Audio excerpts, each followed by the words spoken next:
Kevin. How are you? I am good. How are you? Good. So we're somewhere different, Yeah, I feel like I'm floating with flowers. floating with flowers. Yeah, it's like there's You're like just a lily flowers all pad or over. I something? don't Because it's know. green. But the flowers aren't staying. Maybe. No, I we're don't going to hate do a them. little remodel. I don't hate them. Well, I do, and they're going to be gone So welcome to the Marriage in the Buff podcast. in a new room.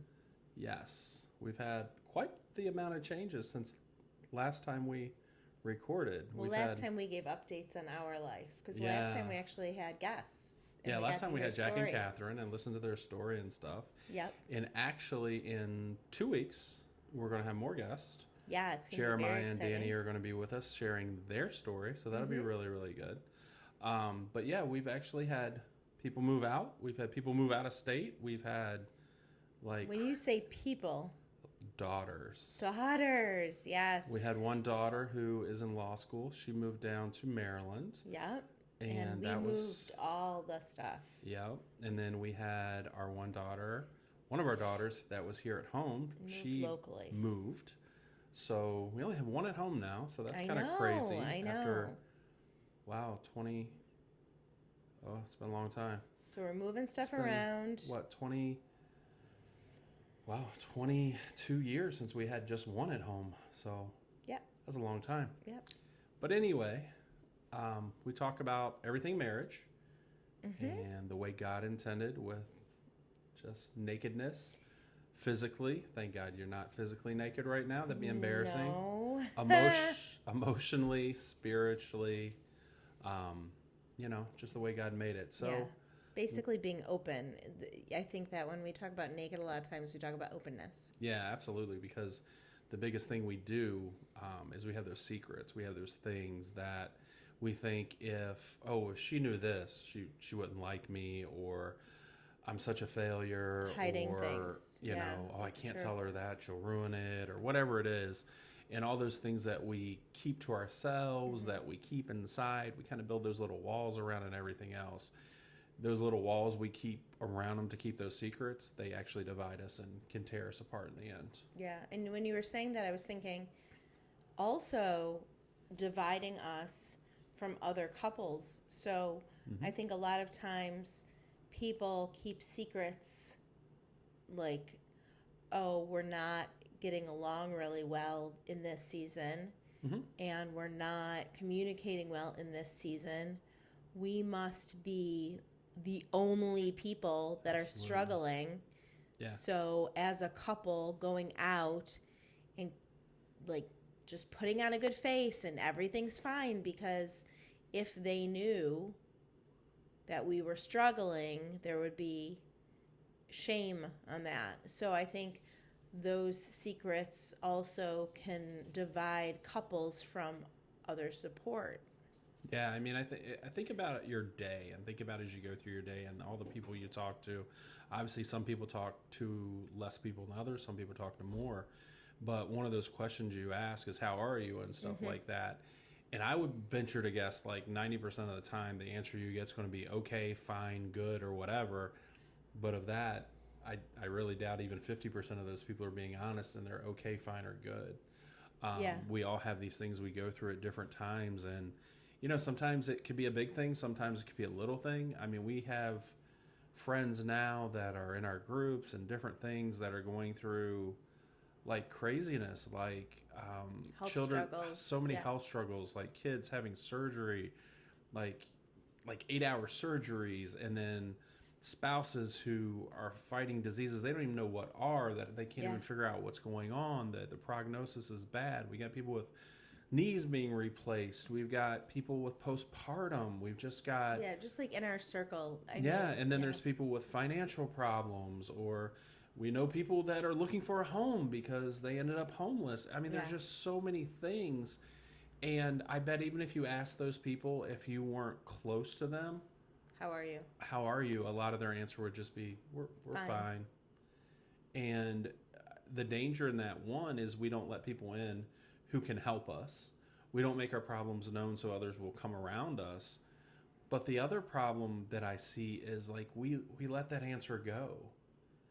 even times when we may know something's not fine, when someone is going through something, a lot of times we'll be like, we'll know someone that's going through something. We're like, how are you? Oh, I'm okay. I'm fine.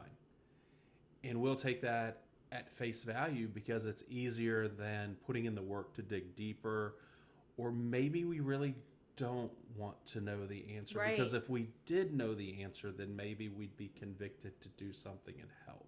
Right. Like, I think that that's a good point, that asking such a simple, easy question that you expect a simple, easy answer for is a realization that I'm on the outside saying, how do you feel? But I'm in the inside not really wanting to hear the I'm like truth. thinking just say fine. Just say fine and good. move on. Let me Just move say on the from the this. rote answer instead of saying, hey, I know you're struggling with this, or if you know, or just asking that question a different way, so maybe you incite more. Yeah, and I think there's Like, is there anything going on in your life that I can pray for? Yeah. I mean, just starting that way is similar to saying, how are you? But might get a little bit deeper response. Yeah. And I mean, it's kind of crazy because we think, when we communicate that, there's closed-ended questions we don't want. Mm-hmm. We don't want yes or no's or stuff like that. For Mm-hmm. people to communicate, we want those open-ended questions. Mm-hmm. And that is an open-ended question. How are you?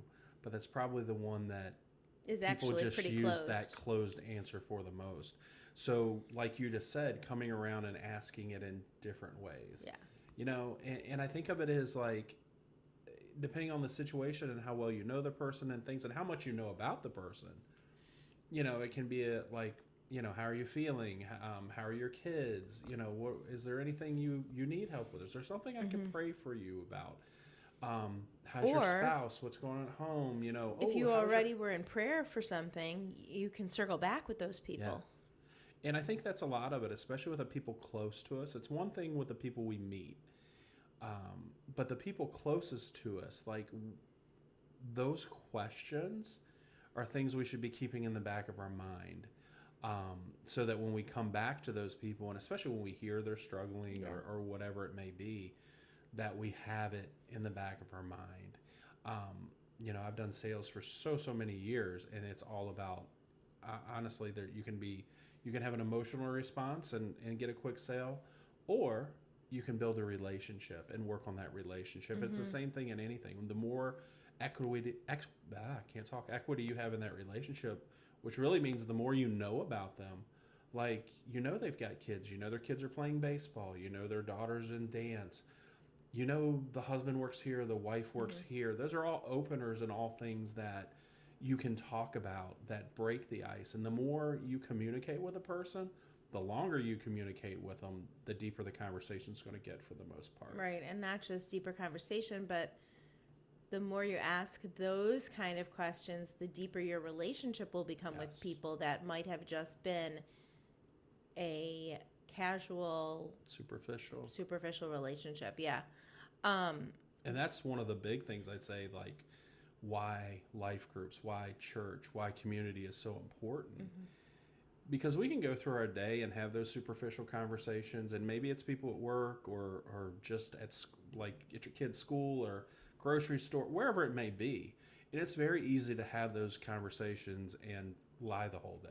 It reminds me of when we are at a checkout line, and someone will say to you, I hate when they ask you this question. Did you find everything you were looking for? And my default answer is absolutely, cash me out, let's go. My wife's answer is 90%. I will then proceed to tell them what I didn't find. Now, on the other side of that question, I truly believe that those people have been programmed to say that is just part of their job, and they could care less most of the time. But they asked the question. And your answer to me is, she doesn't really care, just move along. Yeah. So that's akin to saying to someone, how are you?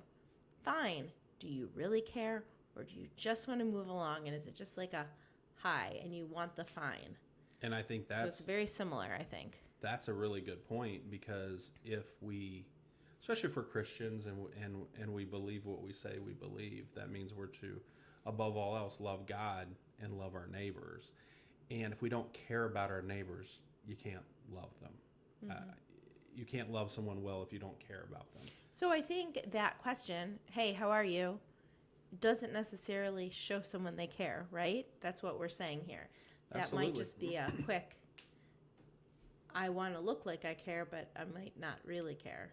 So now we talked about these circles and all this stuff, but what about marriage? How many times a day do you say to your spouse, oh, how's your day? Okay, fine. It was good. It was bad.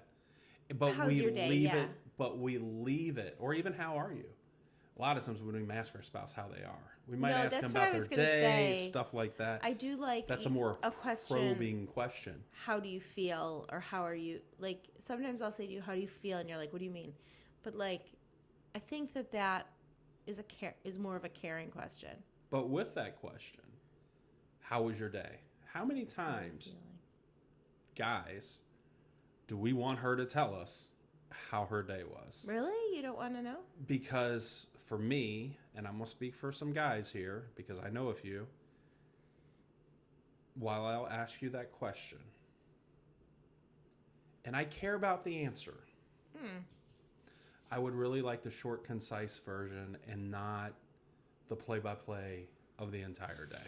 So I think guys kind of back out of that question for that reason, that we want to know the answer and we do care most of the time, not everybody, but I think we do want to know the answer and we do care, but we want that answer the way we want it to. And I think that's a huge disconnect, because we want the answer to fit in this box of 2 minutes.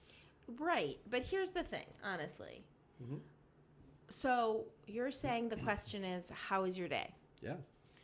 Honestly, that's a fine, good, bad. Like, that's the answer. It's really, it's very different from when you would say to me, what happened today? That's true. Because then I would go into stories. Yeah. If you said, how was your day? I feel like I will answer whichever question you ask. I'm not going to probably go into a lot of detail with a how. And I think maybe that's why we ask that. Guys ask that question. It's like, okay, this is more of a safe question. Then what How was happened your day? today? Good, bad, indifferent. What happened at work What today? happened today? It's like, oh, man, I got an hour here. This is going to be whatever. That's and I think not nice. Now, I think on the other side of that, though, I think depending on where your relationship is, and I think this may be more of a tendency for guys, when you ask that question, one, if you ask a guy that question, for the most part, I'm going to give you the Wait. Which question? The How what was your happened day? today, or No, how was your day? Okay. How was your day? It's going to be good, bad, whatever. Yeah. And we're not going to expound upon that very much. That's a little difference between men and women. Now, on the other side of that, I think that can happen with women too. And I think depending on where your relationship is and stuff, how well you're communicating, how often you're communicating and everything like that, sometimes we just hold that back because we really don't feel like they care, maybe, or we don't want to talk about it. Or it's a program question, just like the program question of the people on the street. It can get to that in a relationship too, right? Right. So the people who are closest to us, if they say, how's your day? Fine. And you're cutting the carrots for dinner or something, it's just a passing question. We're having carrots? No, I'm just saying, like, if you're in the middle of, like, that doesn't happen very often. I like fine. carrots. We don't You know have what I'm carrots saying? very often. What are you talking about? You just bought carrots at the farmer's I did, market. but we don't have them very often. I thought we would make a roast. Sorry, we're a little off track. But with that, I think the quality of our communication is like everything else in marriage. It's how much we put into it. And it ebbs and flows. If we accept fine, good, or whatever, then we're, I don't want to say letting them off the hook. And maybe it is a day when it's like been a long day and everybody's tired or whatever, and that's the answer we need at the point. But for the most point, if we just say that and we don't probe a little more, if we don't come up with, well, what did you do? Or, dig a little deeper, we're failing in our part of the communication, because we're just Right. we're like, you know what? you're not worth the effort for me to find out how your day was. It's not worth my time to see how your day was and how you're really doing. On the other side of that, if we're the one answering the question and we don't have some big issues in our relationship, we're just taking the lazy way out and choosing to not give our spouse what they need or what they're looking for. I mean, it can go in so many different Sure. ways. But I think maybe even when people are struggling with communication, that very simple question could also be a bridge to open a door. Exactly. So, but that's the effort we I'm have to not put into. No, I agree 100%. like I'm not belittling someone talking and asking a question, because there are probably a lot of marriages where people don't ask at all No. and they just pass through Yeah. and they don't stop to care. So like start there, Yeah. but don't stop there. And I think what you said is really important. They pass through and they don't take the time to care. If you flip that a little bit, if we just assume, oh, everything's good. Mm-hmm. Sometimes we have a spouse who's not as vocal, who's not going to share their feelings as much and everything like that. Yeah. And in those cases, and we just assume everything's good, then we are headed for trouble down the road as well. Yeah, that's good, because I think we are prone as humans to see things from our point of view to begin with.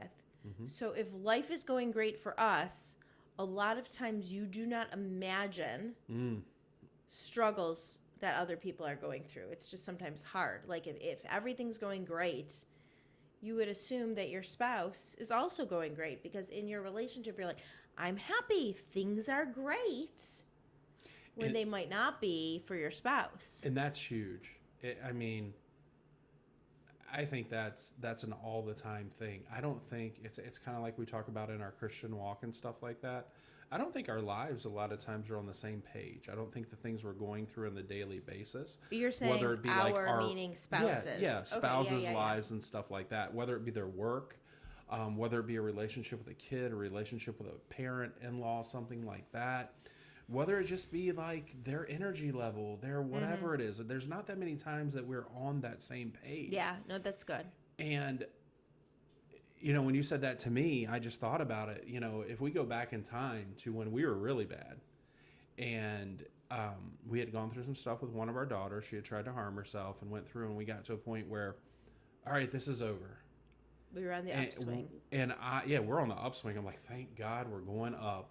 And me personally, I'm just like breathing a sigh of relief. I'm like, all right, thank you, God. We got through this and everything else. And literally weeks later, you told me you wanted a divorce.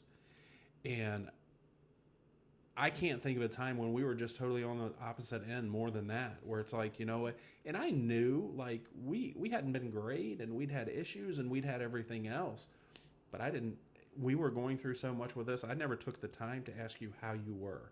What's going on? I think what can I do for you? Things affect people differently so dramatically, and you can get that out of whack, like so totally out of whack. Yeah. Like in emergencies, you are good in emergencies, right? Like you are able to tunnel vision and focus on what needs to be done to get through the emergency. Like I know I can count on you in emergencies or high whatever you need, high need activities, anything like that. But me, I was like barely making it through each day, and also working on depleted, like running on zero for months. Yep. That it just almost felt like I couldn't do one more day. Yeah. And that shows us as opposites. Yeah. And if we don't talk through it, yeah, we just assume we're dealing with it in the same way. Yeah, and let me add this. When this occurred with us, one, it was a total wake-up call, and two, it was hell. But the other side of that, we were almost 20 years into marriage. This wasn't a couple of years into marriage. This wasn't a 5 year. 7-year itch. This wasn't anything. This is people who should know each other, should know how to communicate. And we had gone through And- issues in those 5 years. It wasn't smooth sailing, and now we're Oh yeah, here. we had been through either. stuff. But So, when we were there on the precipice of like 20 years, one would think, just logically, if you've got that much time together, then you know what to say to one another. You know how to read the other person. And we didn't. We were wrong. but I think that shows so much of what we say on the constant basis, that you really can go through life Yeah. focusing on the wrong things and get to a place where you are complete opposites, when you would think that that would be the time that you're finally on the right page. Now, I do think now, and I don't want to say like we have it easy, because I don't think we have it easy. Like there's Don't say always that. something. That's an awful thing to say. That's not what I was going to say. That's like Catherine saying, "Devil, what you got?" That's just not no. good. Don't say but that. what I am going to say is that we know, and we communicate enough that we know our trajectory and our focus Yep. together, Yeah. no matter what. So I think we can conquer anything that gets thrown at us I don't like when you talk like that. together, Yeah. like good or bad. I hear ya. Like focusing on the good, I hear you. on his plan for us, Mm-hmm. on, even disagreements. We don't do that. We disagree all the time. But my point is, you have to work at not so much getting on the same page, although that would be wonderful, because sometimes we aren't on the same page. We're on different pages, but knowing what the other person is thinking. Yes. And I think the key in all that you just said is the work part. When we get lazy and we don't want to put in the work, when we think, because I mean, I know that with us, like you can get to a point where you're just like, God, this is it. It's not worth the effort. It's just so hard. And Right. we expect like, okay, God, I understand the lesson. I got it. Just fix it, God. We're praying for and God doesn't, because that's not his plan to just poof fix it. And the That we waiting is have the to hardest put for in you. the work. And the waiting through the work. is Yeah. hard. Or work and, through the wait. and it doesn't get easier. I mean, honestly, I can say with all the things that I've been through, all the things that we've been through, you would think, somewhere along the line, it would get easier, but it doesn't. And the other side of that, I mean, if we just open up our Bible and read, we should know that. Yeah. It doesn't get easier. Right. You've got people who are got everything, like David. You get people who are the richest and smartest man to ever live, like Solomon. And later in life, when you would think, all right, they got it figured out, it's easy. No. You look at like people like Moses. You look at all the apostles, how they ended up dying, and the stuff That's they what I was went thinking. through. They followed all the way to the end, but they still died terrible deaths. Yeah, and like So, Jesus. yeah. And I think that's the denominator that we miss. He came to earth, he lived a life, that was great. But then when he came out of the wilderness, everything changed. And everything was against him for the most part. He could speak to people and they would cheer for him and everything else, and then 2 seconds later, they're plotting to kill him. Yeah. And he died on that cross for us. And if we think God put skin on and came down here to earth with us, and he had it hard, he was killed, he took our sins on, which he didn't even deserve, and bared the full weight of those, and he died. I mean, period. It doesn't get harder. So for us to think, oh, okay, well, it's going to get easier, that's a lie. That's a lie. And unfortunately, in society today, that's the thing. If you do this, this, and this, oh, it'll be easy, and you get comfort and all this stuff. Well, don't forget also, you've got society highlighting the easy life Yes. of people. Yes. So that's another lie Mm-hmm. that Satan will use repeatedly to push you down in your marriage, because you're thinking, it shouldn't be like this. Look at them. But breaking that, opening up to other people, when people say, how are you? Yes. What can I do? Like circling back to that first question and asking others and finding people to join you in the walk breaks the lie of it's only hard for me. Yeah. Because everyone we know, Yeah. and we're friends with a bunch of couples, and they all have hard stuff. Yeah, and I think that's it. The importance of community, or I think the greatness of community, and why God made us to live in community, is that we share the story. We share our story, which is just His story of what He's done in us. And when we do that, we give hope to others. We build one another up. We're like, you know what? I'm not the only one. I'm not the only one who has faced a divorce, has lost someone, has lost all their money, has lost a job, has fill in the blank. Yeah. I'm not the only one. And when we understand that we're not just the one, like the devil will tell us, oh, you're horrible, you're the only one, no one else. He puts that shame on us and everything else. When we've got people around us who have experienced some of the same things, when we've got people there to stand beside us and behind us and to pull us along and to help us along and to help us up, and looking up to us, that's where the magic happens. That's what Christianity is about. That's what community is about. It's about doing life together. That's the church. The church isn't a building you go to. You're part of the church. It's that feeling. It's that family. It's that love. And the safety where people will open up to you. Yes. So I think also in looking in the Bible, coming back to that question of, hey, how are you? Or how's it going? Or how are you doing? Just sitting here thinking, I don't really remember that being a question Jesus asked people. I think, though, He didn't not ask questions either. He wasn't silent.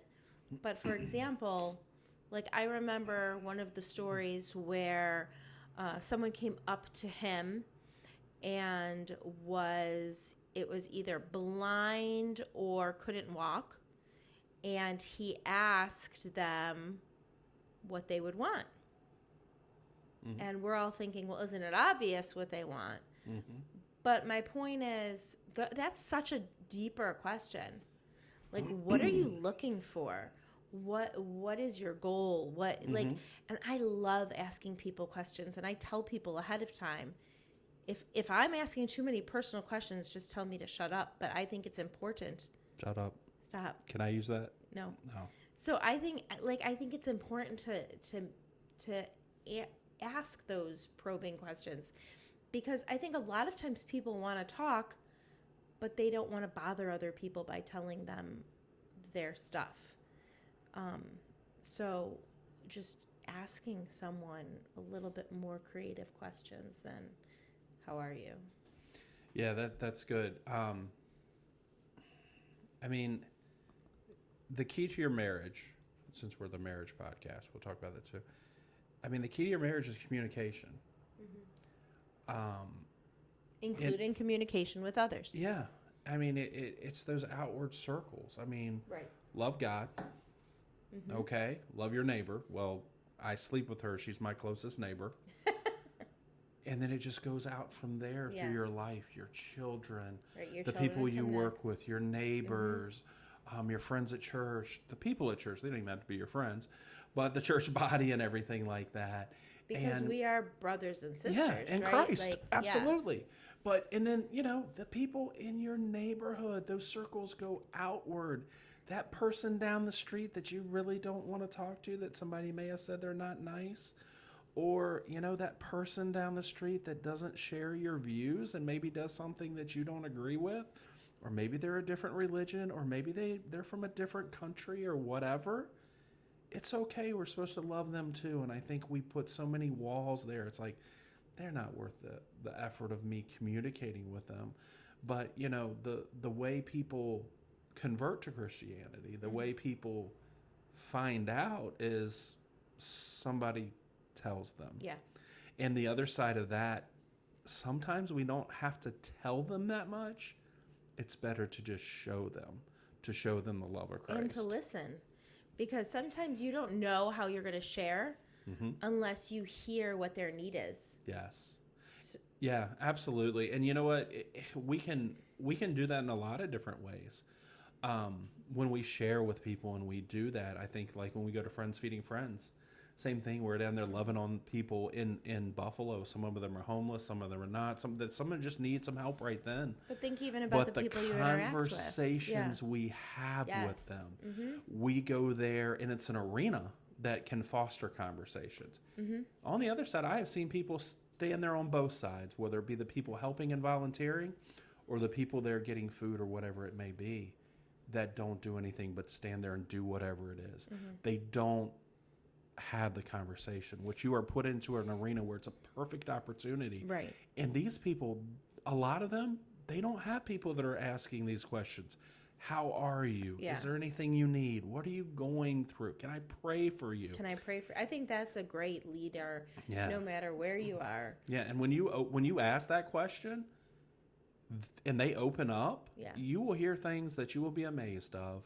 And you will be thankful for your life. And sometimes you're just going to be thankful that you can help them because they may have a need that they think nobody can help. And it may be a simple need for you. And you're just like, oh, I can help you with this. What about when you're at work or in places that is not fostering that type of interaction? Because you originally picked an easy place. Like Friends Feeding Friends. The whole point there is to interact with each other. But what about...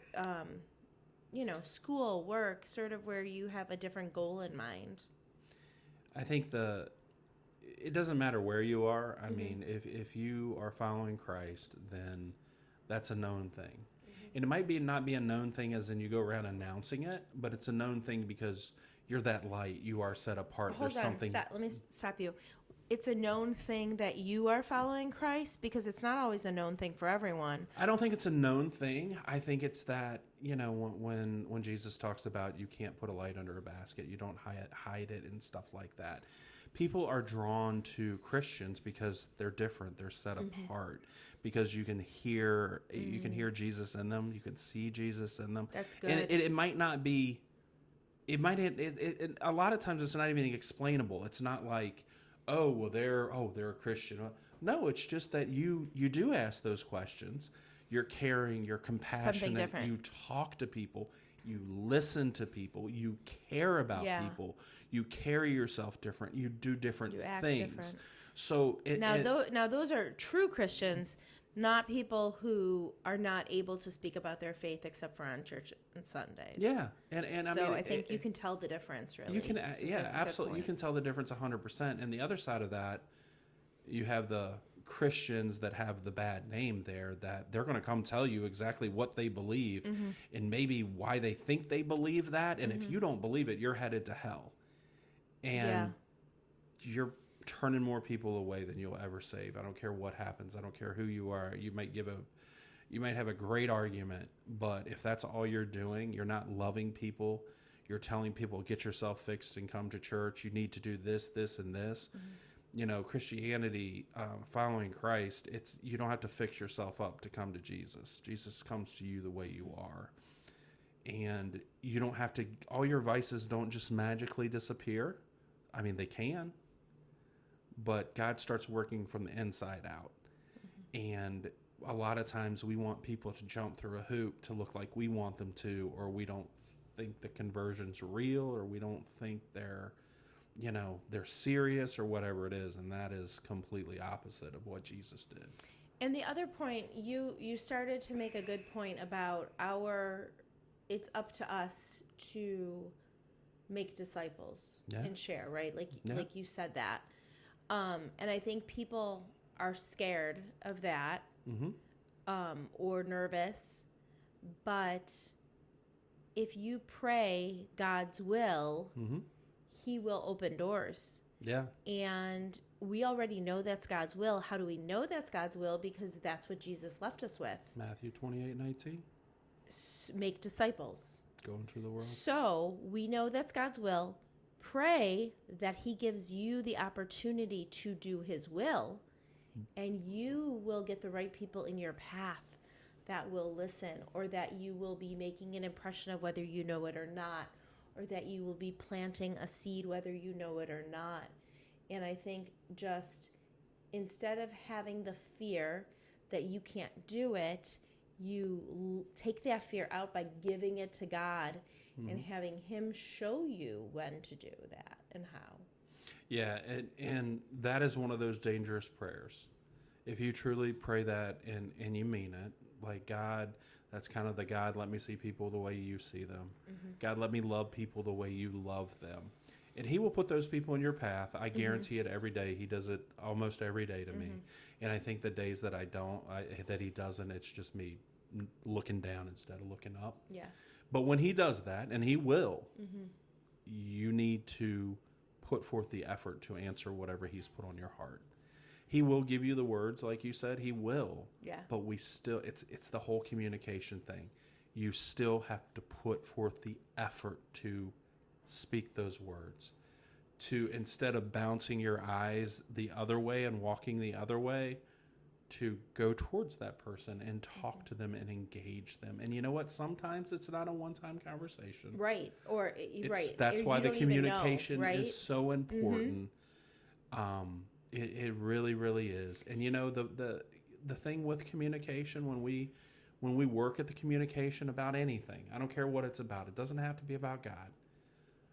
When we build those relationships with people and as they start to go, we get that right to speak to them. Yeah. And with marriage, you can pray that prayer with your spouse. Yeah. God, show me the right words. Yeah. Even if you're both saved, Yeah. you are always going to need the right words to say. You're always going to need the gentle spirit. You always want your spouse to see Jesus in you. Yeah. Because your marriage will work a lot better. Yeah. If we come from a place of thinking of our spouse first rather than thinking of us first, just like Jesus thought of others first. Yeah, and that's important. I mean, it goes back to what we talked about earlier, too, that don't just think because you've been married a year, 5 years, 10 years, 20 years, 44 years, that communication is going to be good. And it's just going to come easy and natural. We have to put in the work to that, and it's every day. And if it's not good and it's not been good for a while, it's probably going to take some time to get it to where it needs to be. And that means start with the day when we hate it, the day we're like, God, it's not worth it, do it anyway. Yeah. We're like, God, they're not listening, they don't care, do it anyway. And start small. Start with the how are you rather than the I'm going to dump everything possible on this person, because that might not go well. And when we're talking to God, because a lot of times in those situations, especially if it's not going good and things aren't good, don't pray, God, fix them. God, do this in them. God, do that. Say, God, use me. Yeah. God, give me the words. Because he will use you in the right way. And we don't know what the right way is, even though we think we do. Yeah. You're not going to pray your spouse to do what you want them to do. I'm sorry. I can tell you after I can tell you after like 26 years, it does not work. It does not. You're not going to, like, God's going to feel sorry for you because you've asked so many times. He's just going to, poof, change it. That's not how it works. Although the Bible does say, be persistent. It can. Be persistent in your prayers. But I would say in your prayers, you would be praying for that person to encounter God. Yeah. For you to be able to speak into them, to put people in their lives that will speak into them. God, change my husband or change my wife is just, it's not a great prayer. And sometimes it comes in our heart and sometimes whatever. But I'm telling you, we better be looking inside at like, okay, what can I do? How can I love them well? True encounter with God will change someone. Absolutely, 100%. So. I mean, and it is like that change, it's instant. Can we see that change in everything instantly? No. But that change is instant. And that change is like Paul on that road to Damascus, and he lost his sight. You know, And that was boom, like that. And then you know what? And then Paul gets his sight back like that. And you know what? It's instant. And the change in us is the exact same way. But once that happened, it didn't change everything. Paul Right. wasn't like this. Everything wasn't changed. It still Immediately, took yeah. time and everything. The more important thing from that, if we look at that from when Saul became Paul and they're on Straight Street and everything changed, the people around him had to see the proof in it. Yeah. Because a lot of times when there is change, and if it's it can be communication, something as simple as that, the husband and wife, and say, I never talk to my wife. I don't care what she has to say. I don't, it didn't matter to me. I'm all about myself, whatever it is. I can encounter God, which she's been praying for. But when it happens, it can be instant to me, and I can feel it, and I can love it, and I know where I'm headed and everything. But that doesn't change everything that's happened in the past. And I think that's something that a lot of times when we start to, we're like, oh, I'm changed. Everything, poof. We gotta deal with what we've done and deal with. I think that's a big topic. Yeah. The change after you accept Jesus. Yeah. And I think it's a topic that is worth us diving into. Yeah. So maybe on our next podcast that we don't have a guest, that can be our topic, because I think there's a lot to unpack there. And I think that I learned a lot about change in those early days of us getting back together. And we had a lot of conversations that I don't want to speed through because and if that is you, I'll give you a real quick part of it. Like, it can happen to either of you, both of you, whatever it is. Mm-hmm. It doesn't erase the days, months, years, whatever it is that led you to that point. Mm-hmm. From the person who is the one making those changes that screwed up or whatever, and it can be both of you at the same time. Yeah. I'm not saying it's one or the other. There's always two sides. Don't give up. Yeah. It's not going to be easy. Right. You may feel in your heart that everything's changed and you're a better person and whatever, but that doesn't erase that time. To the person on the other side of that, I can't tell you for sure that it's real. Nobody can tell you that if it's 100% or if it's real. But if you keep the same mindset that if they're the same person and nothing has changed, they can change everything they're doing and you just won't see it. Right. Because you have made your mind up that it hasn't happened. And in both situations, it's a scary time because we're both have to be really, really vulnerable. Yep. But when we're really, really vulnerable, God brings us together. Yep. That's good. That will be a little preview of that discussion, because I think that'll be a really good discussion. So let me ask you one question before we close. How was my day? How are you? Very busy. That's another thing that I think that we have to try not to answer, because that's right now in our culture, that's such an easy answer. Like, oh, I'm busy. Oh, okay. I will tell you, I am tough. busy. Like, we have all of our life, everything going on. I'm literally doing 2.5 people's jobs at work. I know. And Same. Working crazy hours and all this other stuff. But I will say this, that yesterday there was a conversation about something, about an iPad, something as simple as an iPad. Okay. And I got a new iPad at work, an iPad Pro, and the guy says, oh, well, I said, oh, I got one of those at home. We usually just do the podcast. And he said, oh, you have a podcast? He's like, and there's a couple guys there and like, what's it about? I said, marriage. They go, oh, I'll find it. Today, one of those guys said to me, oh, I didn't find it. And I gave him the name. And later in the day, he said he listened to 4 episodes. Yeah, so that's great. You never know. And just those little comments, just like it that. Is. Like, and hey, I've got a podcast or whatever. Yeah. Like, that's so great. you never know. God will use that busyness and everything else. But, the honest answer in that situation, like, I see this guy every day. And I have the right to speak to him. because I do life with him every day and stuff like that. Yep. So if this thing speaks to him in a way that helps his marriage and everything, that's great. If it gets me an opportunity to, share with him Or answer more or whatever, questions, that's great and stuff like that.